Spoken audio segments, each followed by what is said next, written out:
42, eu daria o título de Evangelização Modelo.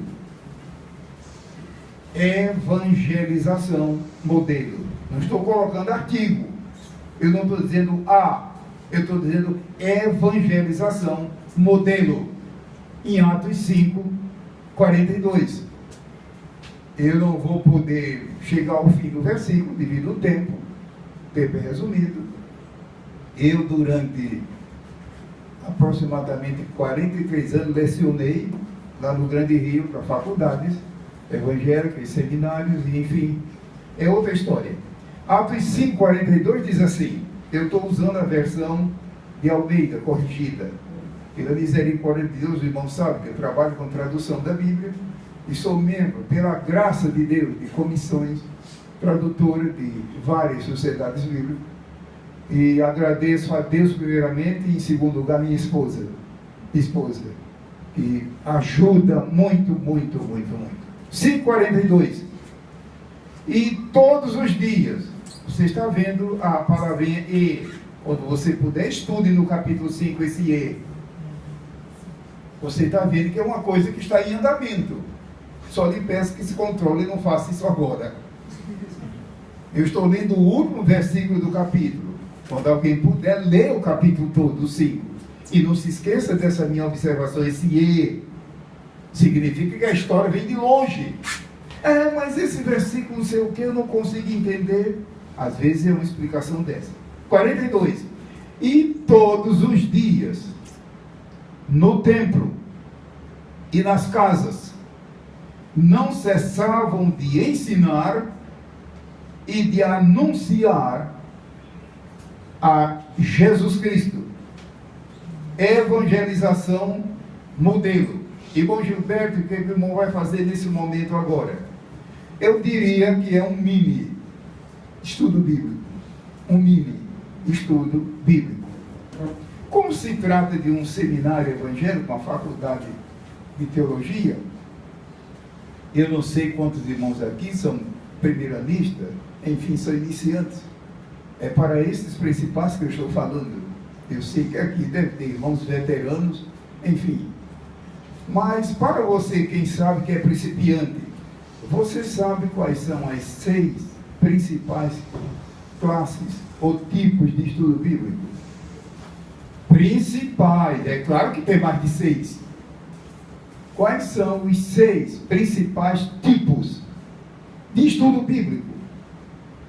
Estudo da Bíblia. Se a pessoa não souber, ela termina se perdendo, enfim. Então, antes de voltar ao versículo, deixe-me fazer uma abordagem rápida. E quem sabe, no finalzinho, eu acho que eu não deveria fazer isso, aplicar um pequeno teste e perguntar que tipo de estudo é esse que eu ministrei dos 6. Não vou fazer isso, fique tranquilo. Mas pense se eu fizesse. Então, rapidamente, aliás, eu gostaria de dizer aos irmãos que uma meditação como essa, você encontra uma partida na Bíblia excelente em Lucas 1. Quando puder, dê uma olhada. Lucas 1, de 1 a 3. Não anote nada agora, apenas memorize. Mas não esqueça do que eu disse. Lucas 1, de 1 a 3. Tipos de estudo bíblico. E não venha me dizer que o assunto não está na Bíblia. Não é, mas não mexa com isso agora. Qual é o primeiro tipo de estudo bíblico mais comum? É o chamado estudo bíblico devocional. Devocional. E a finalidade principal?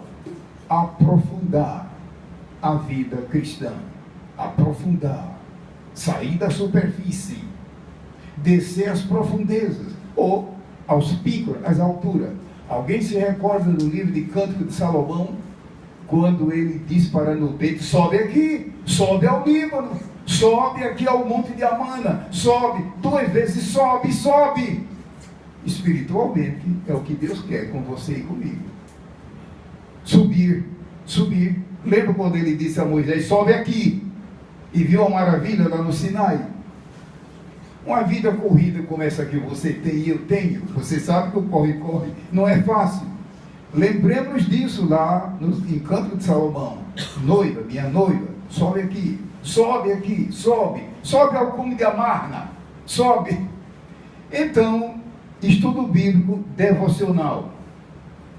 Em cursos bíblicos, em teologia, ele é chamado de teologia prática. T maiúsculo, teologia prática. Mas, no sentido congregacional, é estudo bíblico devocional. E o segundo tipo de estudo bíblico é estudo bíblico doutrinário. É uma sumidade, não tem fim, não acaba nunca. A Bíblia contém dezenas de doutrinas, dezenas.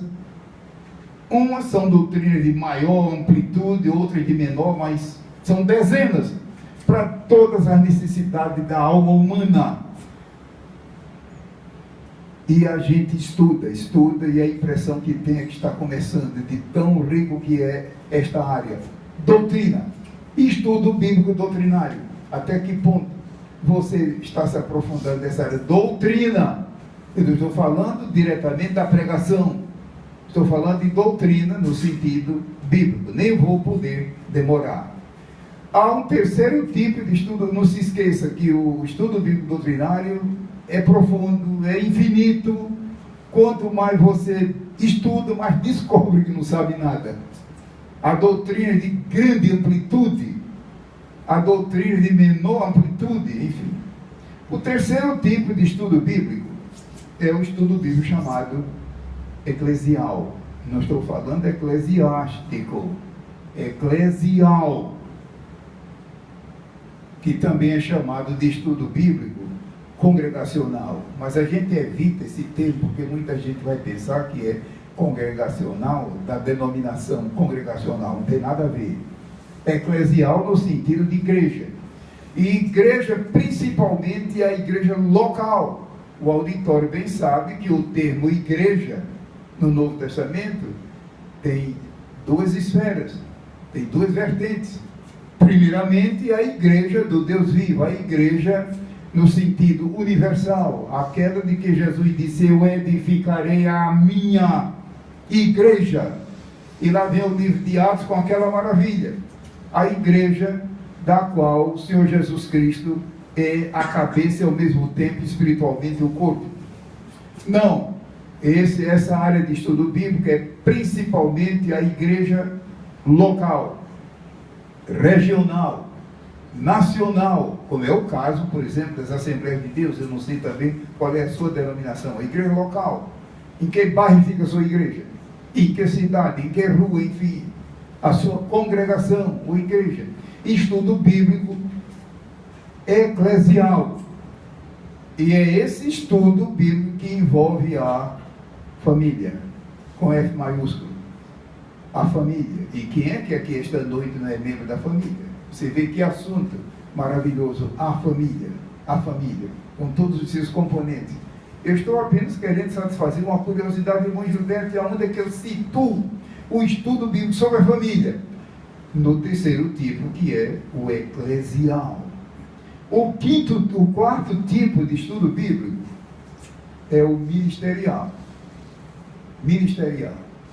Então aqui envolve tudo, tanto o ministério no sentido local, diáconos, presbíteros, auxiliares, mulheres e homens que trabalham na igreja de Deus, nos trabalhos os mais interessantes, como também o ministério geral, ou seja, de homens que Deus chama e prepara, e depois a igreja reconhece consagrando-os. Quem é que aqui já não participou de um culto de consagração de obreiros do ministério geral? Estudo bíblico ministerial é profundo, é uma necessidade. Hoje então nem se fala, porque agora você sabe como é que andam as coisas. Aqueles tempos difíceis que a Bíblia prediz, nos últimos tempos surgirão coisas difíceis, enfim. E o quinto tipo, são 6 tipos principais de estudo bíblico, é o estudo bíblico temático. Não tem fim. De A a Z. Temático é de A a Z. Não tem fim. Ninguém nunca poderá dizer: eu fui avisado e convidado para um programa de rádio, uma pregação, e não aceitei porque não encontrei na Bíblia conversa. A história da mal contada. Nunca uma pessoa poderá dizer, deixei de falar porque não encontrei na Bíblia. Conversa. A Bíblia, nesse ponto, é infinita. Quanto mais você estuda, mais verifica temas. Então, pense que riqueza não é o estudo bíblico temático. Imagine se eu tivesse tempo de dar pequenos exemplos. Uma riqueza, uma maravilha. E o último dos 6, que é o estudo bíblico chamado ocasional. Ocasional. Que também é chamado de eventual. Porque depende de eventos. Se de repente você é convidado, digamos, para um culto de formatura, ou na igreja ou fora dela, e é convidado para trazer alguma coisa da Bíblia, que texto você vai pegar? Aí está.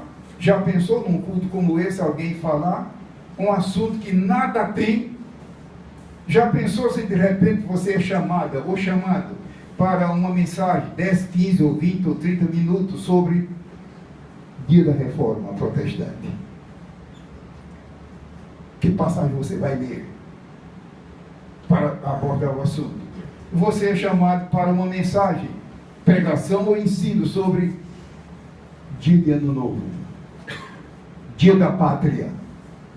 No nosso caso, que somos brasileiros, 7 de setembro. Ela se faz uma infinidade de eventos. E você sabe que tem muita gente que sai dessas reuniões, cabeça baixa, dizendo que perdi meu tempo. Pode ser isso, despreparo do ministrante. Estudo bíblico chamado ocasional ou eventual. Agora eu não vou perguntar, e esse que eu estou ministrando, fique tranquilo, qual é onde ele se situa entre os 6. Vou depressa encerrar, já são 8h30, e vou voltar a Atos. Não sei porque tive que fazer essa observação de tipos de estudo bíblico, mas eu creio que vem de Deus. E todos os dias, no templo e nas casas, não cessavam de ensinar e de anunciar a Jesus Cristo. Eu queria compartilhar o seguinte: quando a Bíblia diz, e todos os dias, eu vejo aqui uma subdivisão do assunto: evangelização modelo, evangelismo, evangelização diária. Está na cara, e todos os dias.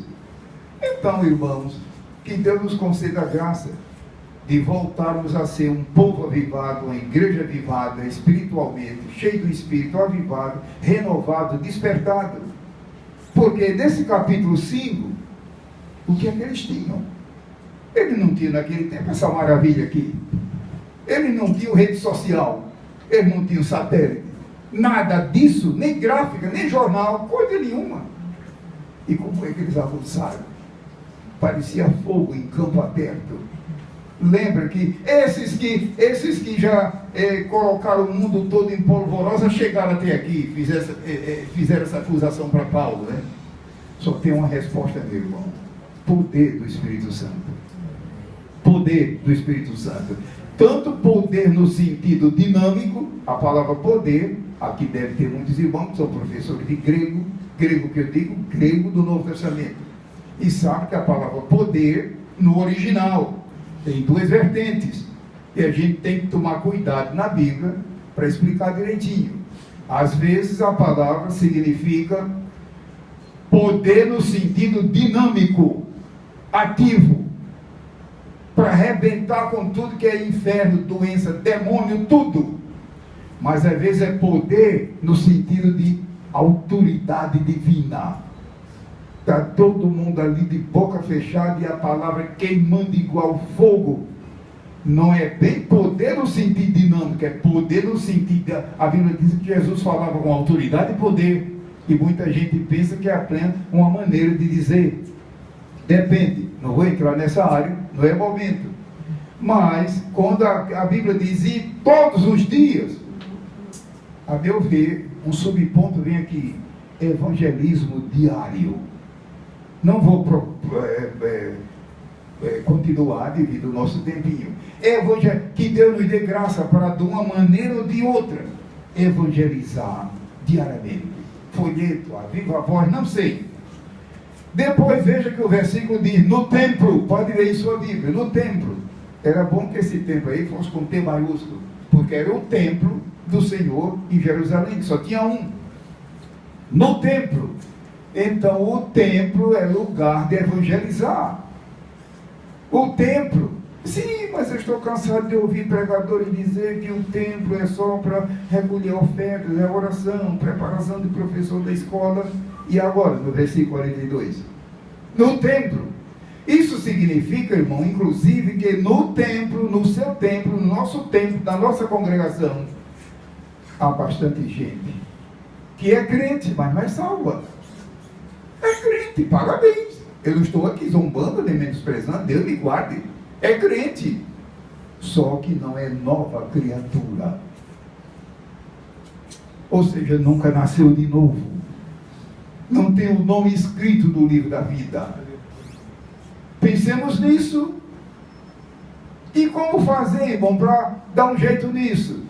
O poder de Deus no sentido de autoridade divina, que pelo Espírito Santo converte. Primeiro convence, coisa que nenhum pregador consegue fazer. Convence e converte. E a pessoa se dobra e vem. Eu fico muito preocupado hoje quando vejo em certos cultos pessoas vindo à frente, brincando, arrastando os pés, jogando as mãos, olhando para os lados e cumprimentando. Que conversão é essa?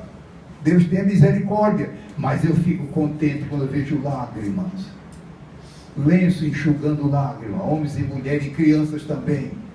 É isso que diz aqui no templo. Mas veja que o versículo diz,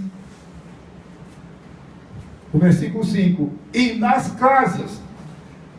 Estou no meu terceiro subponto, nas casas. Ora, aqui é o evangelismo pessoal. Pessoal. O templo é congregação, é o conjunto. Por falar em congregação, já que é uma faculdade de teologia, os irmãos se lembram que lá em Hebreus 10, versículo 25 diz, e não deixando a nossa congregação. Eu não vou perguntar se você lembra, mas você sabe que esse versículo está lá. Cuidado que a palavra congregação ali não é o templo. Irmão Gilberto, eu já expliquei. Peça perdão a Deus. Quando a pessoa peca sem saber, Deus perdoa. Agora, perigoso é pecar sabendo. Deus nos guarde. De pecar sabendo, Deus pode virar as costas para a pessoa sentir o que é o inferno do pecado. Não. Lá em Hebreus, quando diz não deixando nossa congregação, não é o local. Pega o texto original para ver. É a reunião do povo salvo. Que pode ser em casa, pode ser no templo, pode ser na rua. Aqui, por exemplo, não é um templo propriamente dito. Não deixando a nossa congregação, não deixando o nosso reunir, enfim. Voltando ao assunto. E nas casas, olha o plural. Veja que templo aí, é claro que só tinha um, mas casa, é claro que casa tem que ser plural. Mas na Bíblia tem um sentido, nas casas. Pensemos nisso, para evitar qualquer discriminação. Os irmãos se lembram que a Bíblia usa certos termos originais em português, sem traduzir, devido ao problema de discriminação. A palavra, por exemplo, negro, a pele negra. A Bíblia evita traduzir. Irmão Gilberto, eu não encontro na Bíblia a palavra negra, negro, mas tem o original. E por que não se traduz? Questão de discriminação. Imagine se a gente pudesse dar alguns exemplos aqui.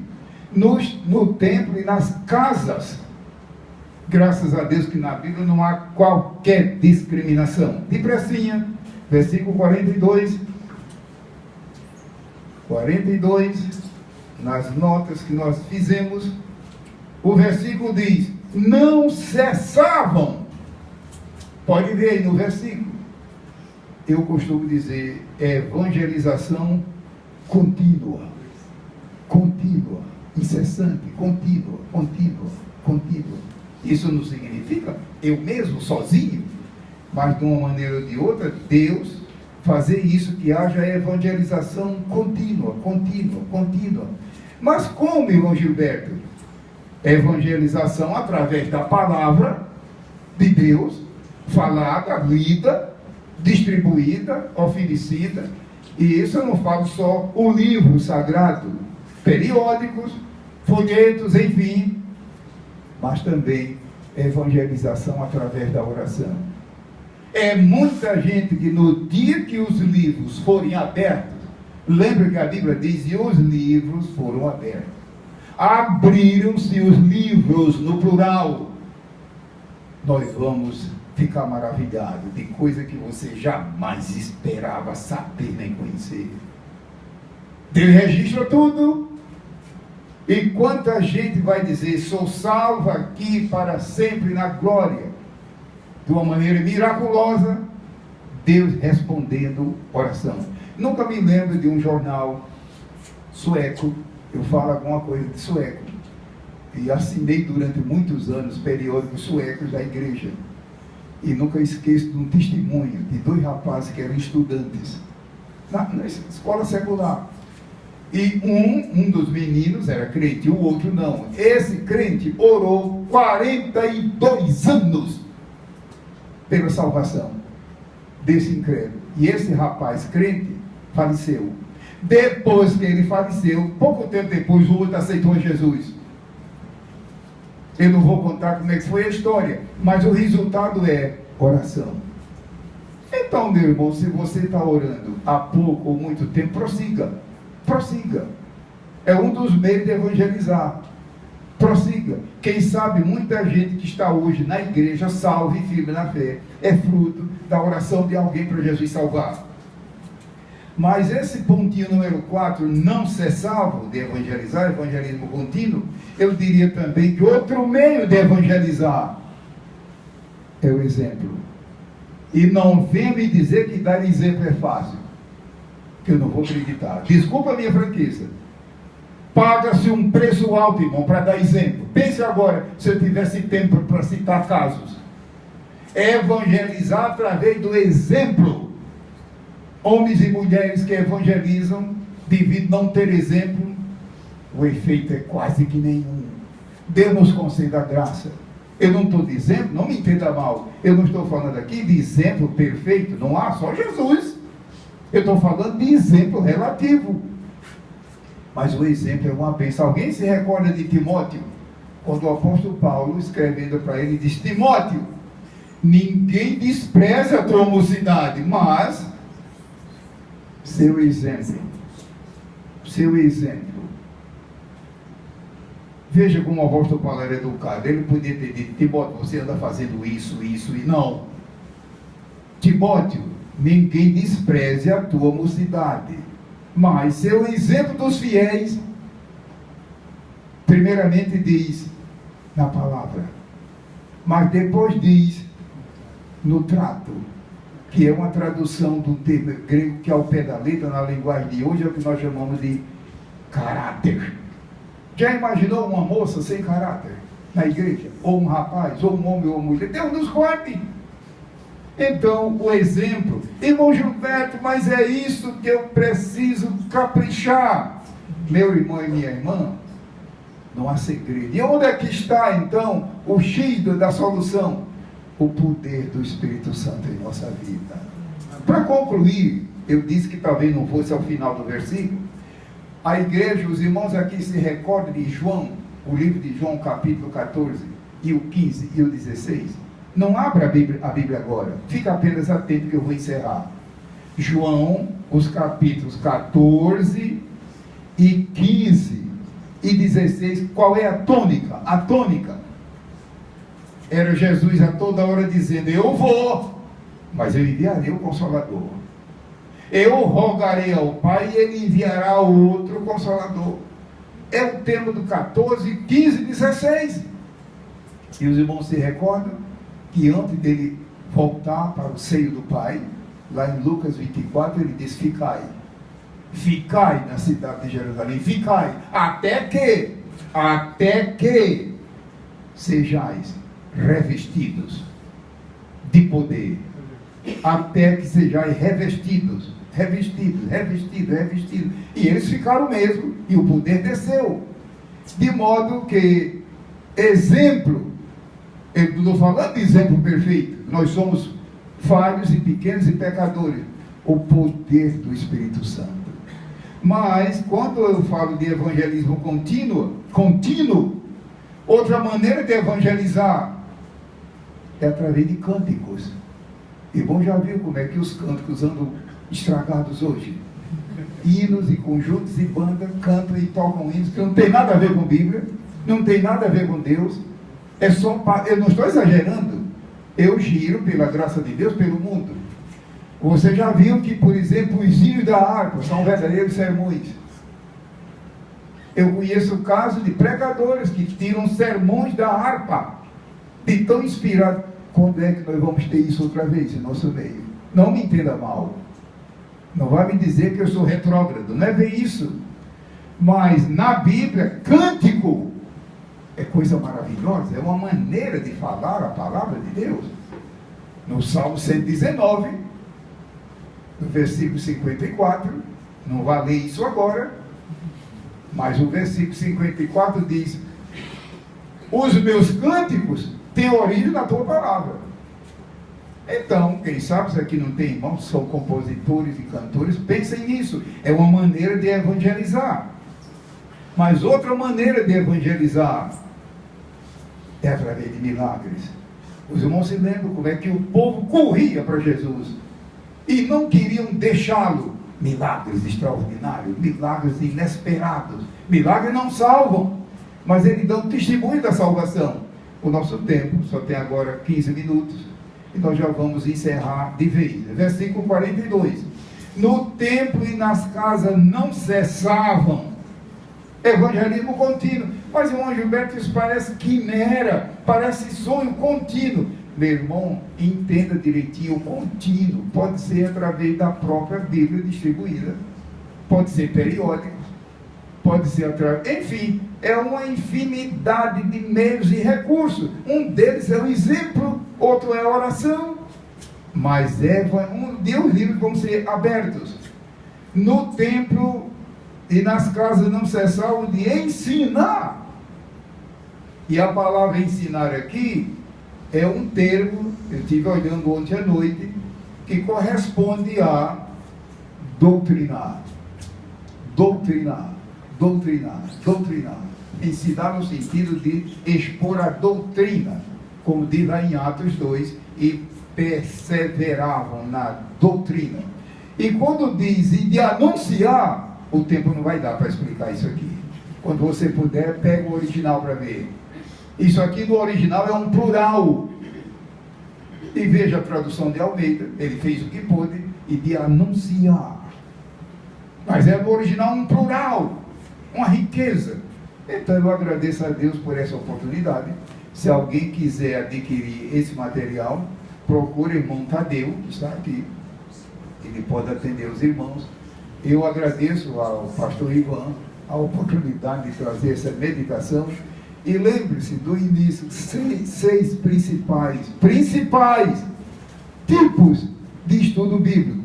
Não esqueça que o devocional é o mais comum e a finalidade não é apenas, irmã, vem aqui, ministra um devocional, dá a entender e passa um tempo que nada. A finalidade, quando a gente vê na Bíblia, é aprofundar, chegar mais perto. Para concluir, alguém se recorda do caso